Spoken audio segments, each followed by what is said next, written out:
Bonjour et bienvenue à ce café matinal ensemble. Quelle joie d'être avec vous. Bienvenue à la famille Nouvelle Vie et à la famille élargie partout au Québec et dans la francophonie. Au début de la pandémie, le Seigneur a mis sur mon cœur simplement de faire ces cafés matinaux à chaque jour et la pensée était celle-ci.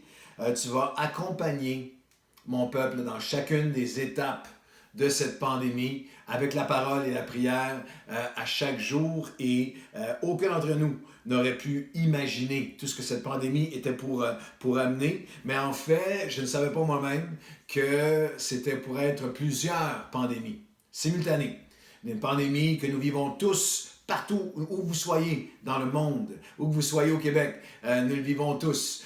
Pandémie de maladie, bien sûr, mais pandémie aussi émotionnelle, mentale, pandémie d'anxiété, pandémie d'incertitude pour l'avenir, d'isolement, de solitude. Et qui aurait pu imaginer qu'avec, dans les dernières semaines, c'est presque comme si, à certains égards, la pandémie prend deuxième place à un mouvement de manifestation mondiale pour protester l'injustice, la discrimination suite qui a été provoquée. Le déclencheur a semblé être une série de décès tragiques aux mains des policiers dans différentes villes new-yorkaises et bien sûr avec George Floyd à Minneapolis qui est devenu le catalyseur. Mais il y a plusieurs pandémies en même temps et maintenant il y a une pandémie aussi de tristesse, de colère, d'injustice, d'inégalité, de cris de toutes les sortes, mais en même temps aussi une pandémie de soif de justice et une pandémie de la part du peuple de Dieu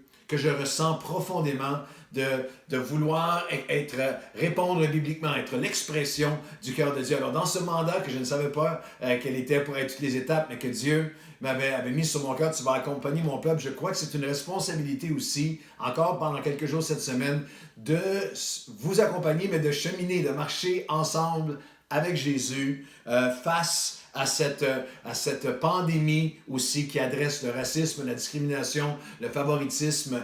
Et c'est pas seulement aux États-Unis. Les manifestations sont partout à travers le monde en ce moment, dans les grandes capitales françaises du monde entier. Et même si, par exemple, tous ceux qui nous suivent sur le continent africain, ceux qui nous suivent à différents endroits francophones du monde, même si la situation américaine, George Floyd aux États-Unis ne vous concerne pas directement, moi, j'ai fait 55 pays du monde et la discrimination, les conflits, le racisme et les préjugés d'une tribu à une autre, d'une couleur à une autre, c'est partout, d'une classe sociale à une autre, ça adresse chacun d'entre nous et dans tout ça, nous devons être sola scriptura, sola christocentrique, théocentrique, christocentrique et bibliocentrique. C'est-à-dire, comme chrétien, c'est Dieu, Jésus, et sa parole. Et il y a une soif dans le cœur des enfants de Dieu. La semaine, il y a un peu plus d'une semaine, j'ai fait un petit déclaration, un podcast d'une dizaine de minutes sur la page Facebook d'une Nouvelle Vie adressant la situation. Et en quelques jours, il y avait 25 000 vues.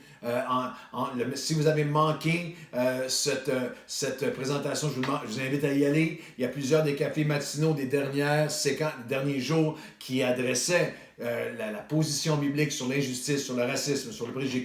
Quel est notre cœur et notre position? Le message du dimanche 7 juin que j'ai apporté à Nouvelle Vie était la réponse de Dieu, de la parole de Dieu, à ce cri aux dernières paroles de George Floyd, je ne peux plus respirer et il y a un besoin pour nous d'être dans la parole de Dieu, d'avoir cette réponse, d'avoir une théologie, non seulement de la justice qui est salvatrice, mais d'une justice sociale. On ne peut pas dissocier la justice spirituelle de la justice biblique. Nous avons besoin d'en parler. C'est une citation qui est encore tellement pertinente de Martin Luther King. Ce ne sont pas les coups des hommes méchants qui font le plus mal, c'est le silence des hommes bons. Et dans la parabole du bon samaritain où Jésus nous donne un modèle de ce que du cœur de Dieu qui vient bannir toute forme de discrimination, il termine en disant « Toi, va et fais de même. » Alors ça commence avec nous et je vais regarder un texte magnifique aujourd'hui dans 2 Pierre chapitre 1 où l'apôtre Pierre et demain on va regarder ensemble à tout le cheminement que lui a fait, l'apôtre Pierre écrit dans 2 Pierre et il nous rappelle que être chrétien, ça ne peut pas être qu'on vient à l'Église entre nous, puis on garde nos préjugés, on garde toutes nos façons de penser et qu'on n'a aucune voix ou aucune action concrète sur ce sujet.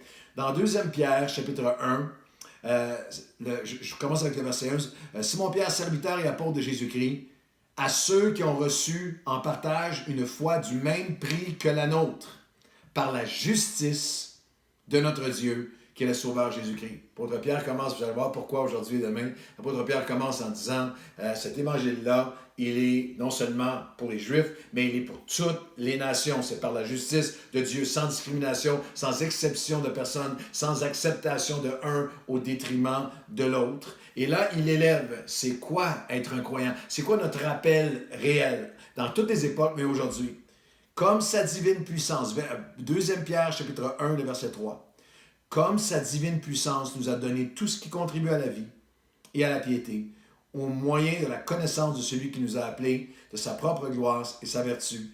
Il parle de sa puissance pour arriver, et aussi de ses promesses, arriver à son objectif pour chacun d'entre nous, d'être littéralement son corps sur cette terre. Par sa divine puissance, verset 4, 2 Pierre 1, 4, lequel nous assure de sa part les plus grandes et les plus précieuses promesses.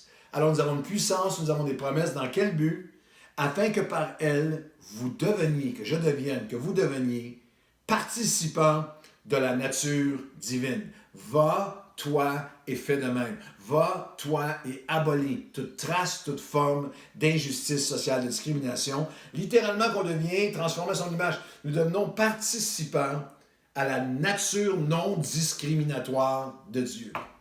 En fuyant la corruption qui existe dans le monde d'aujourd'hui, en fuyant toute cette corruption. Corruption du monde d'aujourd'hui, c'est dans toutes sortes de sphères et domaines. L'Église a été silencieuse sur la corruption de ce monde, de racisme, de discrimination, d'injustice, de préjugés, qui mène à la violence, de s'isoler dans des camps. Il dit par la puissance de Dieu, par les promesses de Dieu, vous devez rechercher à être participant à la nature divine, à ne pas être influencé, ne pas être pollué par la corruption, d'injustice, de discrimination qui est partout, de haine, de colère, de poings fermés, de distancement, de se tourner la tête. Non, non, non. Vous, par les promesses et la puissance de Dieu, vous allez fuir la corruption. Et est-ce que tu t'es déjà arrêté, ou peut-être que tu as besoin de le faire avec moi, à cette réalisation que mon appel comme chrétien et d'être participant à la nature divine, par la puissance des promesses de Dieu. À cause de cela même, faites tous vos efforts. Est-ce que je suis prêt à faire tous mes efforts en cette saison de pandémie sociale et bien sûr de maladies physiques, mais aussi d'un virus, de racisme partout autour de nous? Êtes-vous prêt à faire tous vos efforts pour joindre à votre foi la vertu, la science, la tempérance, la patience, la piété. Et là, il y a on peut faire une série de 8 messages là-dessus, mais je vais vous amener, c'est juste une description d'une œuvre de transformation qui doit être continuelle en nous, mais il la conclut avec la piété doit s'ajouter l'amour fraternel, et à l'amour fraternel s'ajouter agapé. L'amour de Dieu. Va, toi, et fais de même. La nature divine. Et beaucoup de chrétiens se sont arrêtés à l'amour fraternel. Entre nous seulement, gardant plein les mêmes préjugés, les mêmes façons de penser que nous avions auparavant ou qui sont ambiantes. Non, par la puissance de Dieu et par ses promesses les plus précieuses, vous allez devenir des participants de la nature divine. Participants de sa nature, et je suis appelé à grandir dans mes pensées, mes actions, dans mes pensées, dans mes perceptions des gens, dans comment je parle, dans ce que je suis de plus en plus transformé à son image, avec sa nature qui nous est communiquée. C'est une œuvre de l'Esprit en nous, mais ce n'est pas une œuvre hors de notre volonté. Êtes-vous prêts à mettre tous vos efforts?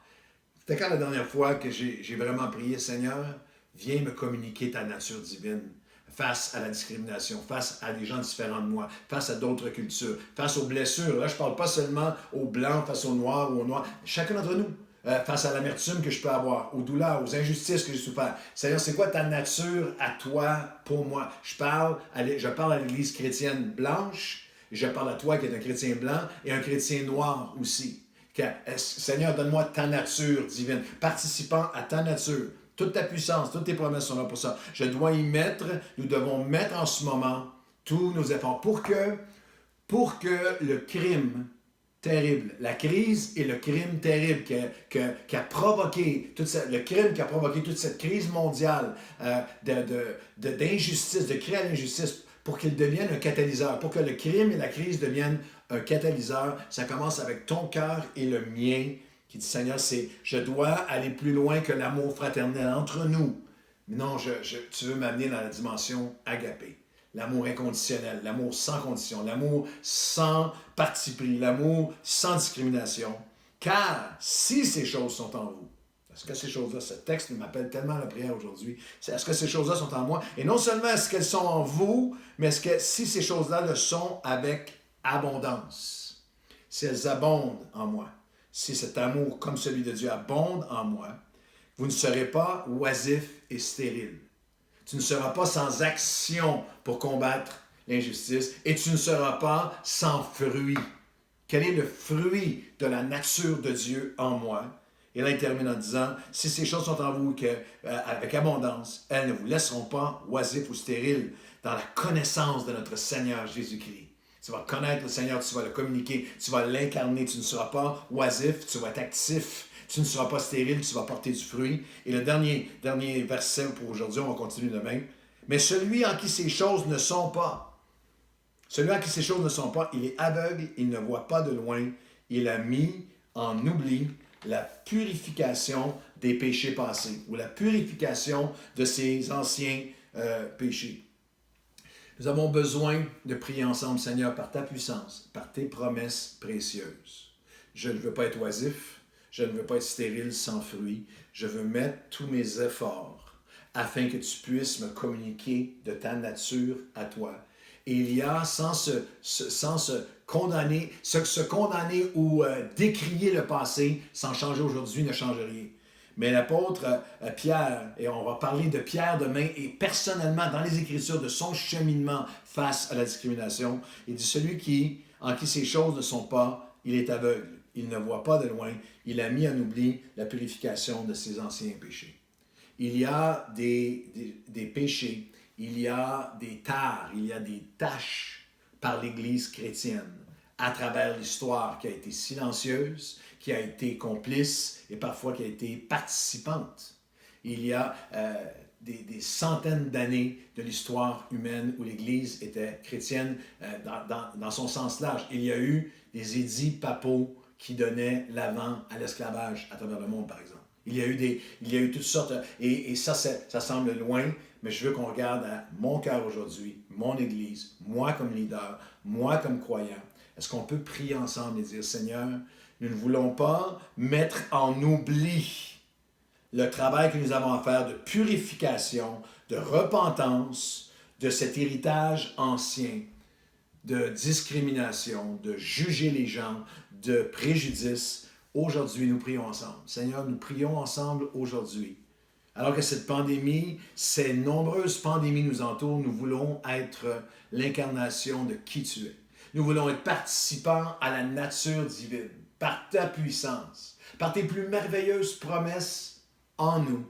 Viens nous communiquer par ton esprit ta nature divine, sans discrimination, sans favoritisme, absolument au-delà de l'amour fraternel entre nous, entre les gens de même couleur, de même communauté, de même culture.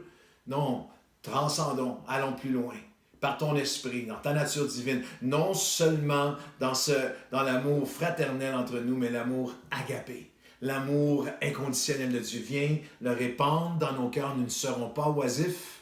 Nous allons être actifs. Nous allons être de ceux qui mettent ces efforts en ce moment pour parler, pour écouter, pour changer, pour se repentir, pour être des activistes de qui tu es. Et Seigneur Dieu, je te prie pour que aussi nous ne soyons pas sans fruit, que nous ne soyons pas stériles. Oh non, nous voulons porter le fruit de ton amour, de ta réconciliation, de ta paix. Et aujourd'hui, Seigneur, nous voulons continuer avec repentance. Nous refusons de mettre en oubli la purification qui est nécessaire en ce moment d'un héritage passé de discrimination. Change-nous, transforme-nous, change-moi, transforme-moi, j'entends ta voix. Aujourd'hui, dans cette journée, je veux marcher à la lumière de toi qui nous dit, va, toi, et fais de même. Va, toi, et aime. Va, toi, et sois un participant de ma nature divine dans le nom de Jésus. Amen et amen. Ne manquez pas demain. On continue ensemble et aujourd'hui, soyez un participant à sa nature divine. Bonne journée.